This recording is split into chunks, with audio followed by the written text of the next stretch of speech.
Welcome friends, this is Abhishek Yadav and welcome to our channel ATP मंत्रा। तो जो हमारा अभी का टॉपिक है वो है मेजरमेंट। अब हमें मेजरमेंट की आवश्यकता क्यों हुई, ये चीज़ भी जानना जरूरी है। क्योंकि देखिए, अगर कोई भी ऑब्जेक्ट है, अगर उसकी स्पेसिफिकेशंस देनी है, वो कितना उसका वेट है, उसका कितना लेंथ है, या फिर ऐसी कोई भी चीज़ है जो हमें बतानी हो, उसके लिए क्या है, हमें मेजरमेंट करना पड़ेगा। ठीक है, विदाउट मेजरमेंट किए हुए हम जो है उस ऑब्जेक्ट का कोई भी चीज़ या स्पेसिफिकेशंस बता नहीं सकते। ओके, तो जो है हमने लिखा हुआ है यहाँ पे डेफिनेशन मेजरमेंट की, वो है the measurement of a physical quantity is the process of comparing this quantity with a standard amount of the physical quantity of same kind called its unit. Okay, तो हमारा मतलब ये है, कंपैरिजन हम कर रहे हैं किसी भी ऑब्जेक्ट का जो फिजिकल क्वांटिटी है उसको स्टैंडर्ड क्वांटिटी से क्या है कंपेयर करेंगे। ठीक है, तो इसका मतलब ये हुआ, अगर सपोज अगर हम बात करते हैं, अगर हमें बताना हो कि इस पेन की जो लेंथ है वो कितनी है, या फिर इसका जो वेट है वो कितना है। ठीक है, तो उसके लिए हमें क्या करना होगा, उसके लिए सबसे पहला जरूरत ये है कि इस लेंथ को जो है स्टैंडर्ड लेंथ से कंपेयर करेंगे और हम बताएंगे कि ये कितने टाइम्स ऑफ दैट लेंथ है। ठीक है, तो इसका मतलब ये हुआ कि अगर हम बात करते हैं कि 1 मीटर की, ठीक है, अगर सबसे पहले तो हमें ये चीज जानना होगा कि 1 मीटर एग्जैक्टली स्टैंडर्ड 1 मीटर होता क्या है। ठीक है, तो इसके लिए क्या है, अगर हम बात करें कि 1 मीटर है क्या, तो जो हमारा the light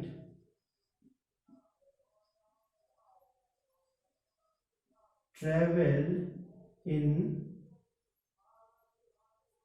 vacuum during the interval of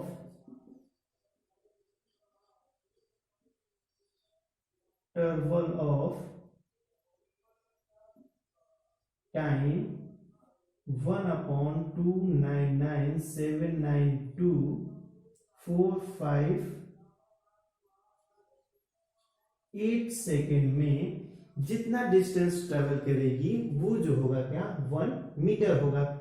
ठीक है, अब क्या है, इसका कंपैरिजन करेंगे तो इस स्टैंडर्ड मीटर से क्या है, हम इसका कंपैरिजन करेंगे कि हाँ ये कितना मीटर है। ठीक है, अगर हम इसी तरीके से बात करते हैं, सपोज 1 kg का, ठीक है, ये 1 kg स्टैंडर्ड वैल्यू क्या है, क्योंकि भाई बिना स्टैंडर्ड वैल्यू जाने हुए हम किसी चीज को मेजर तो नहीं कर सकते ना। जैसे तराजू में भी अगर हम नाप रहे होते हैं तो एक और जो है हम रखते हैं 1 kg का या फिर 2 kg का, हम जो वेट रखते हैं उसके बाद ही कोई चीज उस पर नापते हैं। तो जो हमारा 1 kg है वो जो है पेरिस में एक रखा हुआ है प्लेटिनम इरिडियम एलॉय। ठीक है, तो याद रखिएगा, आप क्या नाम है, प्लैटिनम इरिडियम एलॉय। ठीक है, उसका जो डायमीटर है और उसकी जो हाइट है, दोनों का दोनों सेम है। ठीक है, पेरिस में रखा हुआ है, ये एक स्टैंडर्ड प्रोटोटाइप के रूप में लिया जाता है और उसी को जो है क्या स्टैंडर्ड 1 kg माना जाता है। ठीक है, तो अब क्या है, इन चीजों को तो आप समझ ही गए होंगे। अब अगर हम बात करें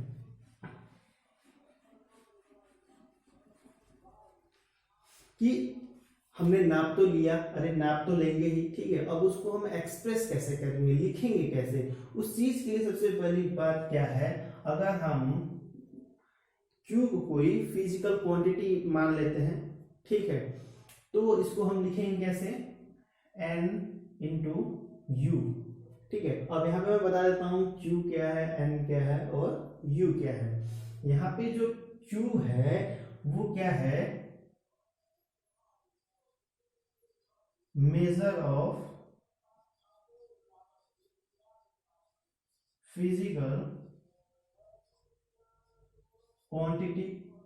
एन क्या है यहाँ पे, एन जो है वो है न्यूमेरिकल वैल्यू ऑफ फिजिकल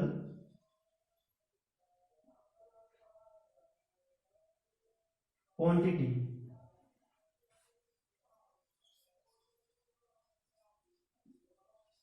ठीक है, और यहाँ पे जो u है वो क्या है आपका, ये है साइज ऑफ यूनिट। ओके, अब क्या है, ये सारी चीजें तो मैंने आपको बता दिया। अगर हम जैसे इन रियलिटी अगर हम बात करते हैं कि ठीक है इस मार्कर का लेंथ क्या है, ठीक है, या फिर हम बात करते हैं सपोज इस व्हाइट बोर्ड का क्या लेंथ क्या है, उसके लिए अगर सपोज हम लिखते हैं इसका जो लेंथ है q इज इक्वल्स टू, अगर हम सपोज लिखते हैं 2 मीटर, ठीक है, तो यहाँ पे जो ये 2 है ये आपको क्या न्यूमेरिकल वैल्यू बता रहा है, और ये जो मीटर जो है ये साइज ऑफ यूनिट बता रहा है। अब साइज ऑफ यूनिट से आप कंफ्यूज नहीं होंगे, ठीक है, साइज ऑफ यूनिट का मतलब हो गया सपोज अगर हम सेंटीमीटर, मीटर, किलोमीटर या फिर बहुत सारे इसके यूनिट्स हैं, कोई भी यूनिट अगर हम लेते हैं तो यहाँ पे साइज ऑफ यूनिट ये बताता है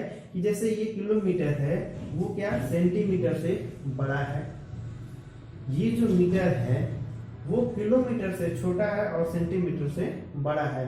तो साइज ऑफ यूनिट जो है आपको सिर्फ ये बताता है कि आपका जो हम जो यूनिट यूज कर रहे हैं उसका साइज क्या है।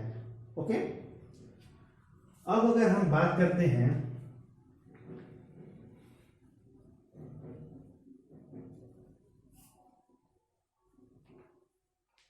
कि एक ही ऑब्जेक्ट की अगर लिया जाए, हम न्यूमेरिकल वैल्यू ले लेते हैं या फिर यूनिट ले लेते हैं, डिफरेंट यूनिट्स में कैसे लिखा जाएगा, ठीक है, और उसमें क्या रिलेशन हो सकता है ये भी चीज हम जानेंगे। तो उसके लिए सबसे पहले ये चीज जाननी जरूरी है कि अगर सपोज n1 एंड n2 जो है 2 डिफरेंट न्यूमेरिकल वैल्यूज दिया हुआ है डिफरेंट साइज ऑफ यूनिट में, ठीक है, और उनकी जो u1 और u2 है ये साइज ऑफ यूनिट दिया गया हो, तो हम फिजिकल क्वांटिटी को एक्सप्रेस कैसे करेंगे। फिजिकल क्वांटिटी को एक्सप्रेस करने के लिए क्या होता है, q is equals to n1 u1 is equals to n2 u2, ठीक है, ये रिलेशन होता है किसी भी चीज को एक्सप्रेस करने के लिए, ठीक है, पहले सिस्टम का न्यूमेरिकल वैल्यू, उसी सिस्टम का यूनिट, दूसरे सिस्टम का न्यूमेरिकल वैल्यू और दूसरे सिस्टम का क्या है हमारा यूनिट सिस्टम, ठीक है। अब हम ये जानेंगे कि न्यूमेरिकल वैल्यू और यूनिट में क्या रिलेशन होता है।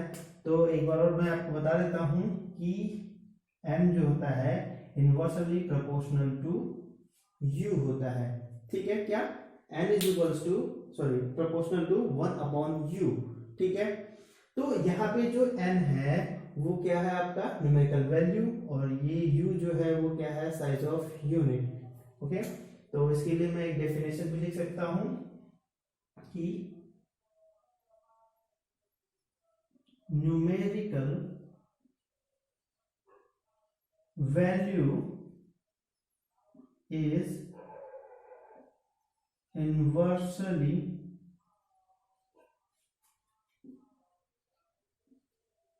proportional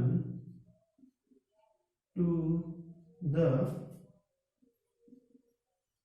size of unit। Okay, ये रिलेशंस जो है आपको याद रखने होंगे, हमेशा यूज होंगी, ठीक है। अगर आई होप कि ये सारी चीजें आपको क्लियर हो गई होंगी, आपको किसी तरह कोई दिक्कत नहीं होगी। ओके, तो अभी के लिए इतना ही करते हैं, फिर मिलेंगे। Thank you.